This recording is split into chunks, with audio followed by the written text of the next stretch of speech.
Hey, Taylor. Hey, Jenn. What are you listening to this week?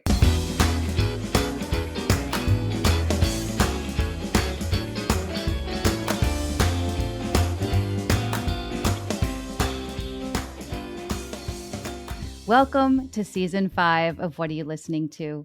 The weekly podcast created to foster community through music by sharing the stories behind the songs that soundtrack our lives.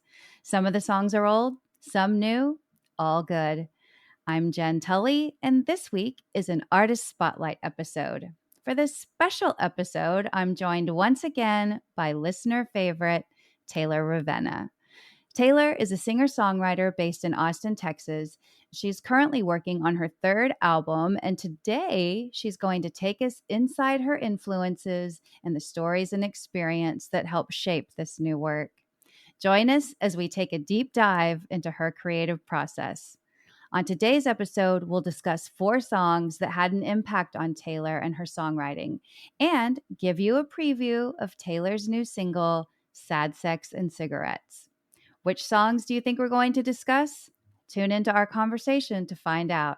And in case our song picks are new to you, we'll publish a playlist with the episode so you don't miss a beat.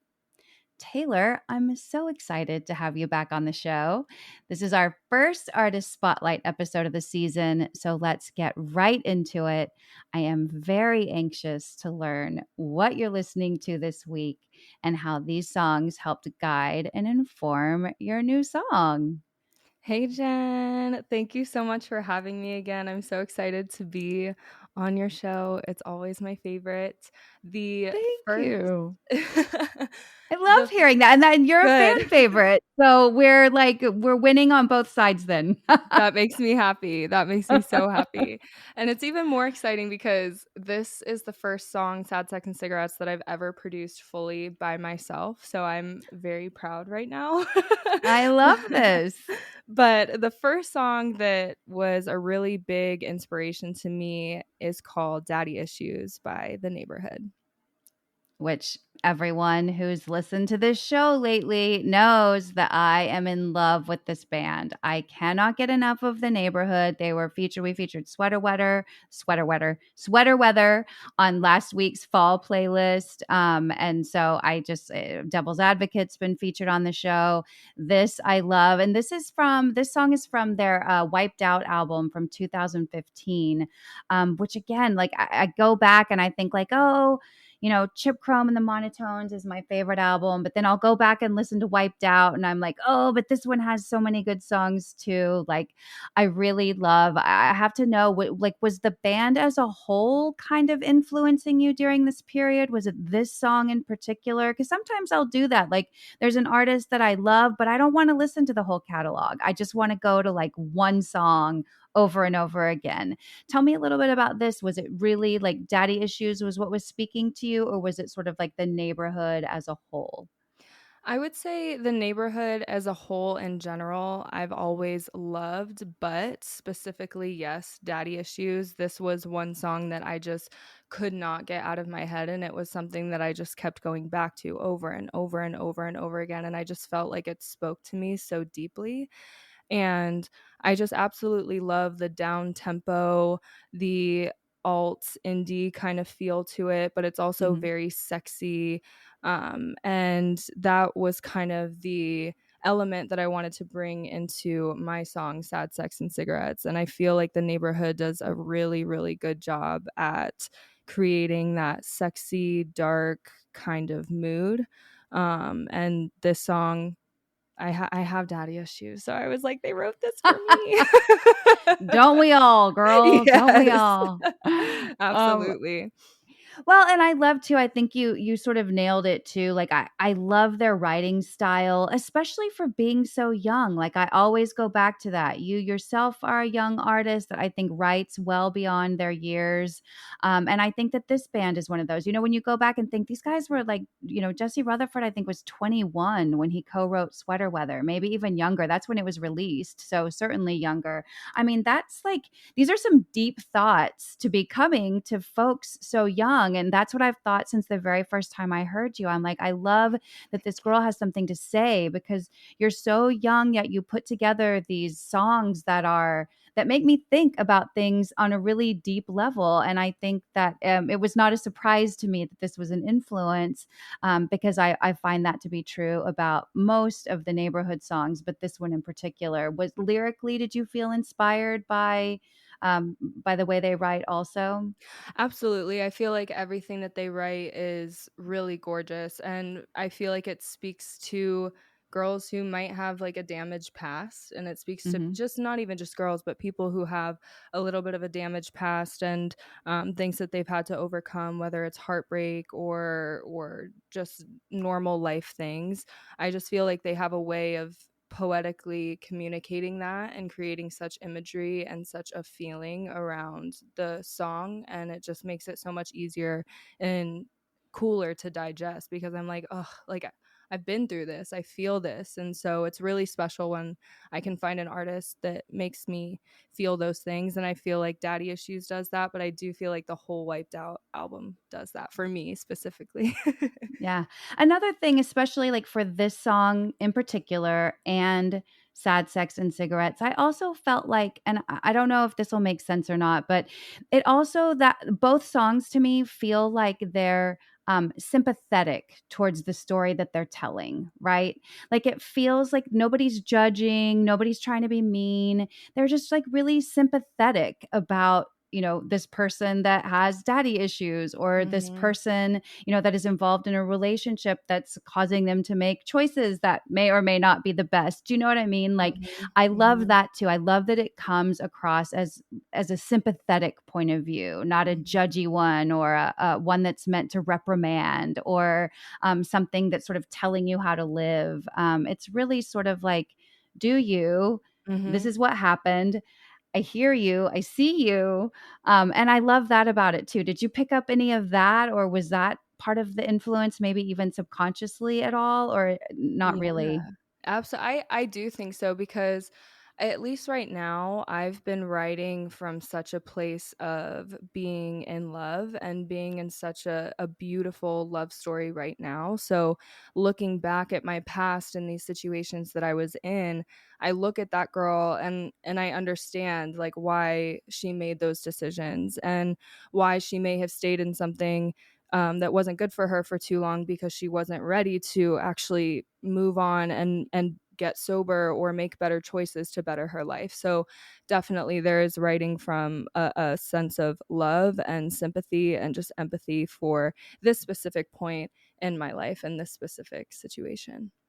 Yeah, I love that. Well, and then we transition into your second influence song, which is another goodie. And this one too, I think another thing I'll just call out, even though we're not even halfway through the playlist yet, is it really is clear, and I can't wait for listeners to hear the new song.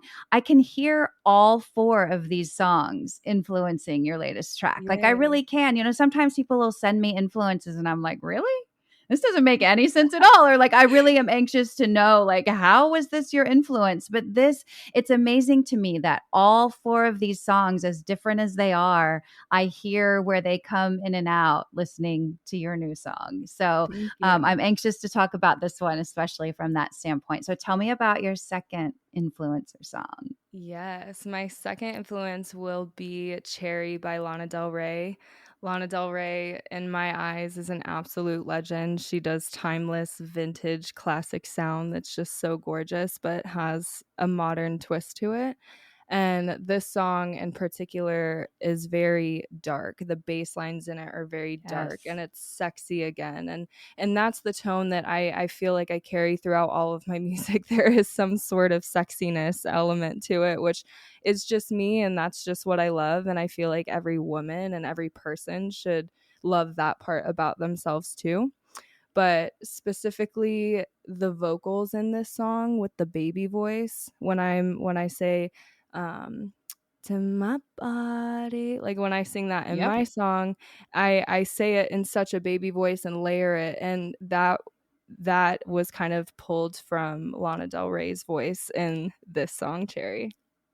Yeah, yeah. You can totally hear it again, listeners. Just it's going to be so fun, I think, for people to kind of listen to the 4 tracks and then listen to your new song because you really can hear that part so clearly. And that's the first thing that I thought about when I heard it. And Lana Del Rey I am with you. I think she's like an icon. I think like from a style standpoint, from a singer songwriter standpoint, just from like a cultural standpoint too. She's a badass. She's fearless. Like I Mhm. love that she does what she wants to do, and she's very open and honest about it. And she's also very unapologetic about it, which I love as well. And Mhm. I think that, this song is dramatic, it's moody, it's vulnerable. Like you get all of those things. And again, I feel like I also get all of those things from Sad Sex and Cigarettes. And I love this song lyrically because to me, it's like reading a diary entry written by a poet. Yep. Like it's like you're sneaking a peek at somebody who has a gift for writing what Mhm. they might Mhm. put in their sort of deepest, darkest thoughts. And again, maybe it's the sexy element of your songs that kind of give me that vibe as well. But you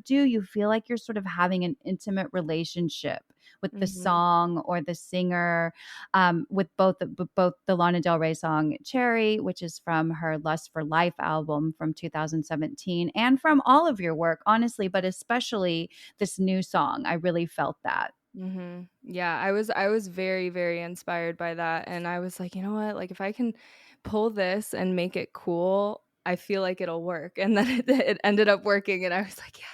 And so I feel like too, just this whole process of making this song, there was a lot of trial and error because again, this is the first song that I fully produced by myself. And of course, I have Harrison as like my best friend and guiding light, so I was able to ask him questions, but everything you hear I did. And so when I was Amazing. able to find those things that worked, I was so excited. So I'm happy that you heard what I was going for with this song, so that makes me so happy. Yeah, I mean, I feel like it for me, it was such a clear translation. Now, I will be fair, had I not seen that, Cherry by Lana Del Rey was one of your influences specifically, I might not have gotten it as quickly, specifically related to Cherry, but definitely the Lana Del Rey influence. There's no doubt. And then if you've ever, like, as soon as I saw this song, I was like, oh yeah, yeah, I even know what part of Taylor's song, at least in part influenced this, or Cherry influenced your song, I guess is the way to Mhm. phrase it. But yeah, I could, like, as soon as I saw this on the list, I knew exactly, where the parallels were. Yes, It was 100%. That clear. makes me happy. Yeah, yeah. And I just too, like, I love she'll say things like one of my favorite lines from Cherry, and this is one, when you're singing along, I always like wait for this part to come where she says, "My rose garden dreams set on Oh, fire by fiends." I I'm just like, oh, ugh, that's right. dagger to the heart, exactly. I love it. It's just it's so poetic and so ethereal, and you feel it. It's gorgeous. It's painful, but it's beautiful at the same Yeah. time.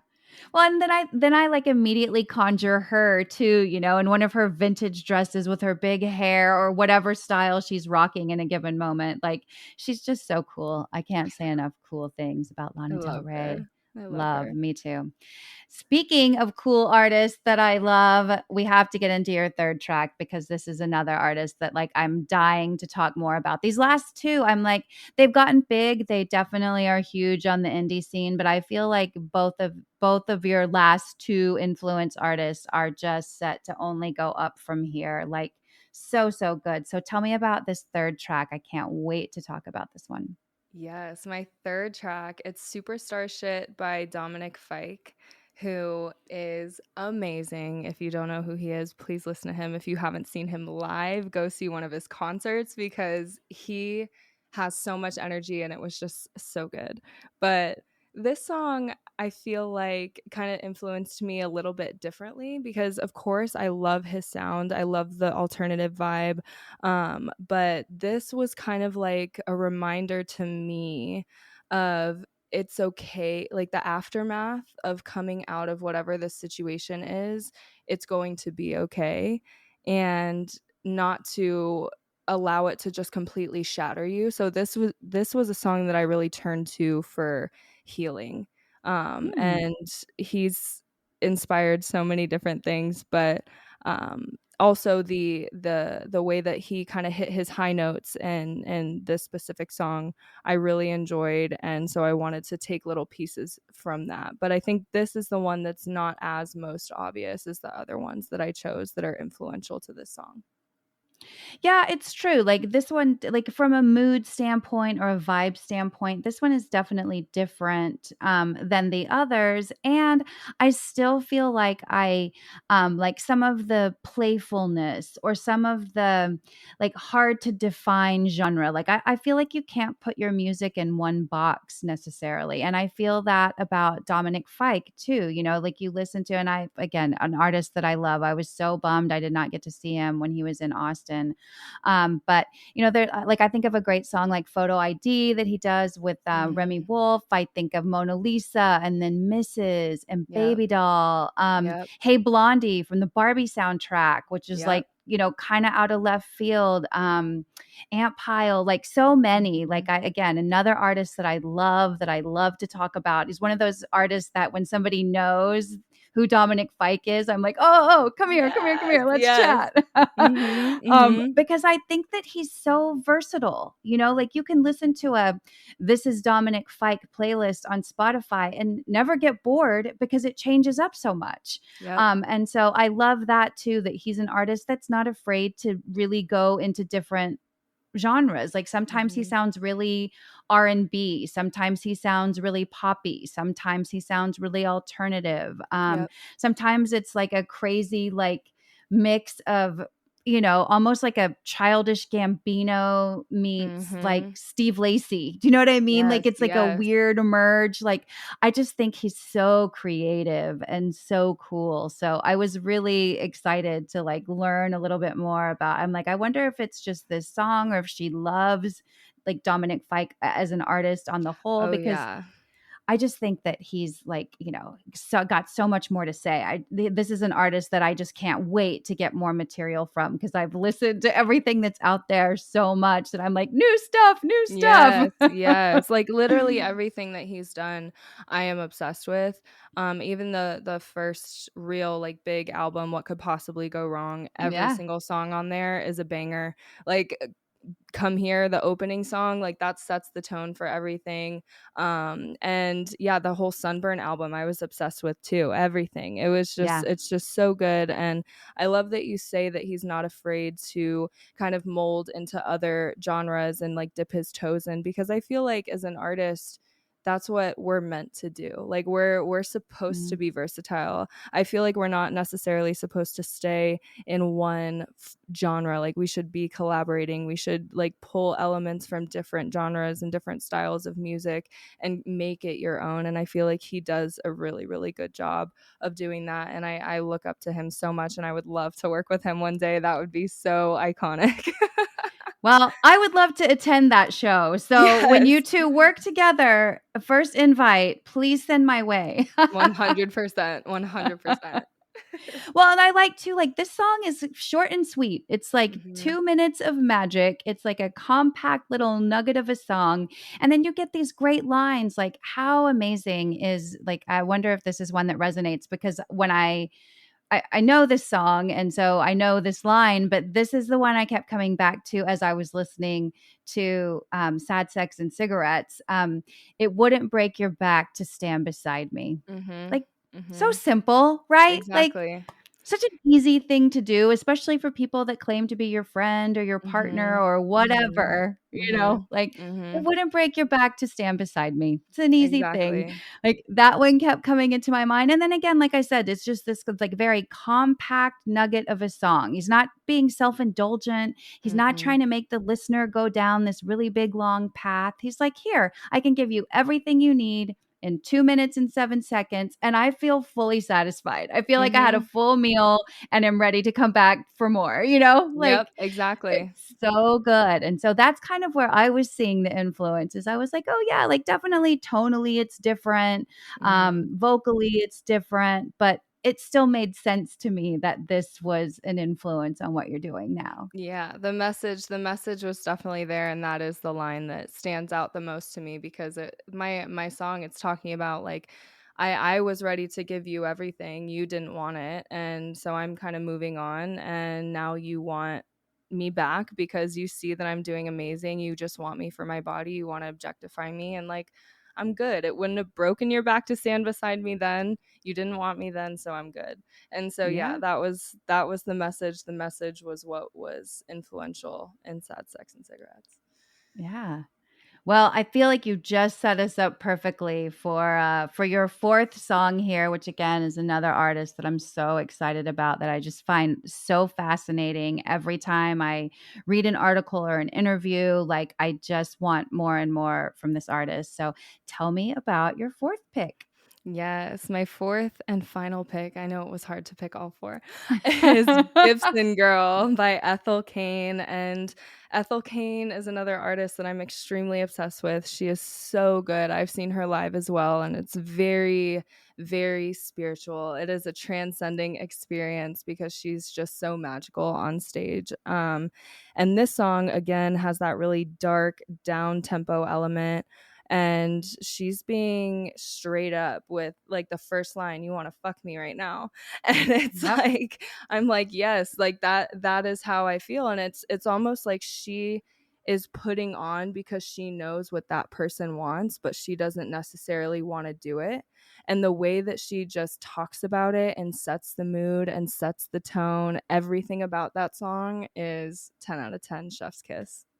Yeah, I'm with you. And something that I have to call out here is it was actually you, my dear, who introduced me to Ethel Cain way back in Yes. 2022 when you were first on the show. Was the Mhm. very first time, and since then I've been obsessed. Like I just can't get enough of this artist. And like I said, I think that from a tone standpoint, this song feels the most closely related to Sad Mhm. Sex and Cigarettes to me. But I really love too that like the song is definitely, I mean, it's kind of dark. It still sounds moody and sexy.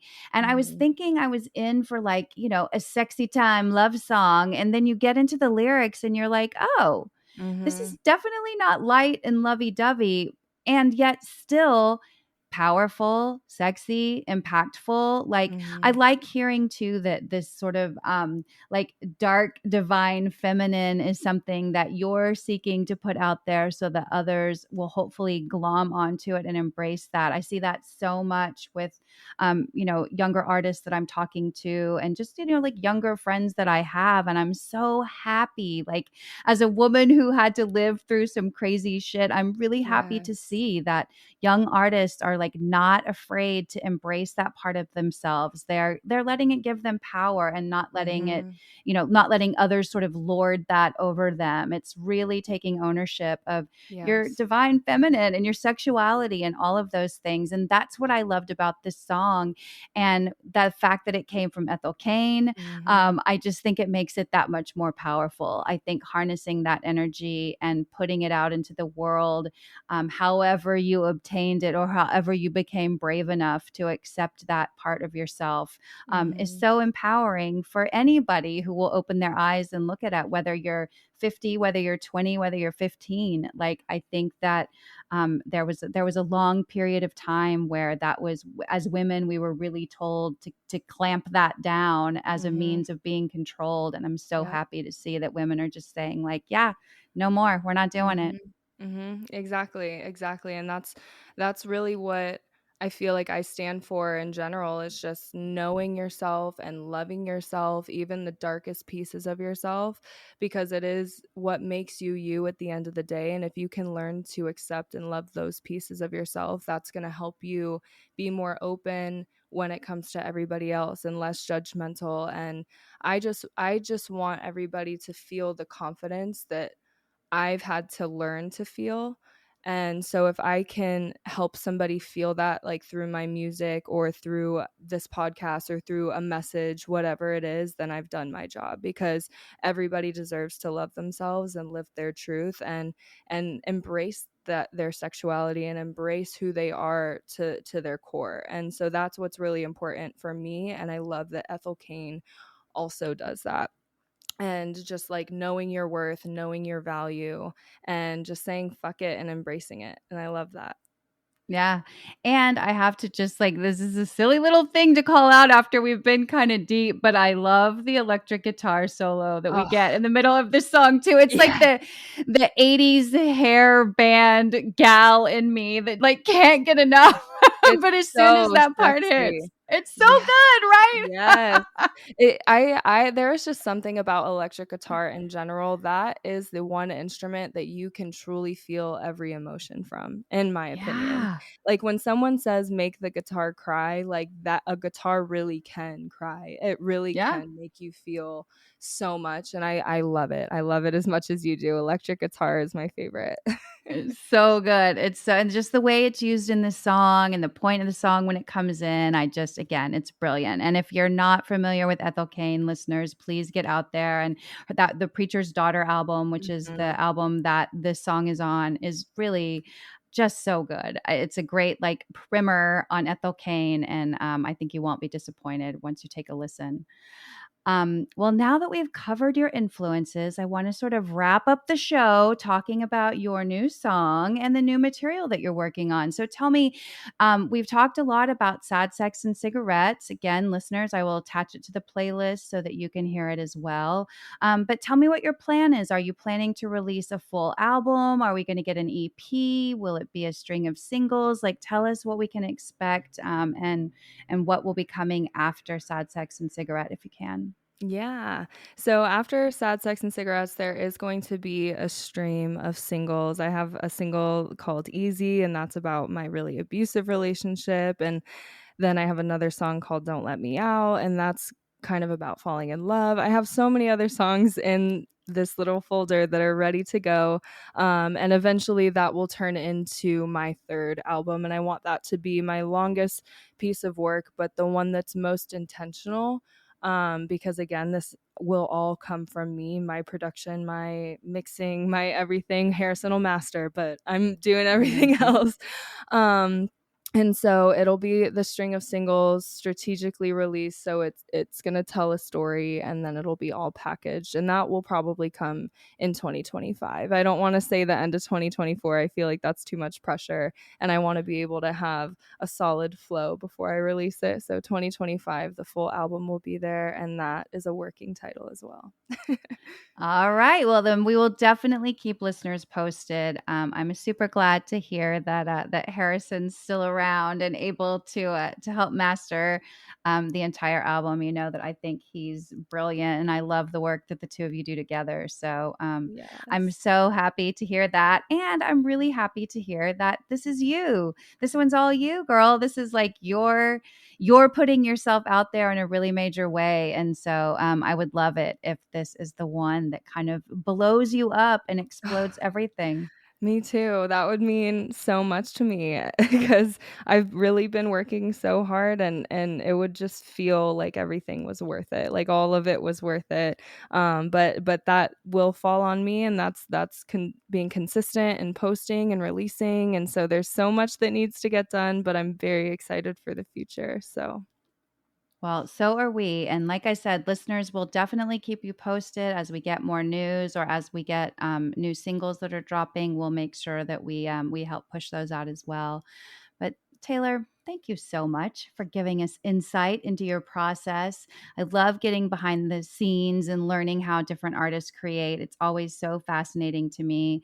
As a fan, it's like really getting to like see how everything is made and done, and every artist works so differently. And so it's always cool for me to sort of be able to step behind the curtain and see how individual artists that I love and respect sort of make their art happen. absolutely. And thank you again so much for having me on the show. I love just talking to you about music because I feel like your perspective is so special in the way that you hear everything. It's so refreshing to always talk to you. So thank you again for having me, and thank you for doing this show. Always, always hit me up because Yes.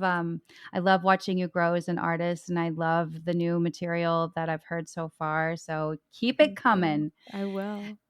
And listeners, to learn more about Taylor and listen to her music, you can find her on Spotify, Apple Music, or wherever you stream by searching for Taylor Ravenna. You can also follow her on TikTok at Taylor Ravenna. That's TaylorRavenna. So make sure you get the 2 R's and the 2 N's. Or on Instagram at Taylor Made Ravenna. That's TaylorMadeRavenna. Or you can also visit her website at Ravenna Music's, spelled with an X. That's RavennaMusix.com. And as always, please be sure to follow, download, and share this show. And if you love listening, drop a review on Apple or Spotify for us. Last but not least, to stay informed on all things Super Awesome Mix and What Are You Listening To, be sure to follow us on Instagram and TikTok at Super Awesome Mix. Thanks for listening, and please join me again next week to find your new favorite song.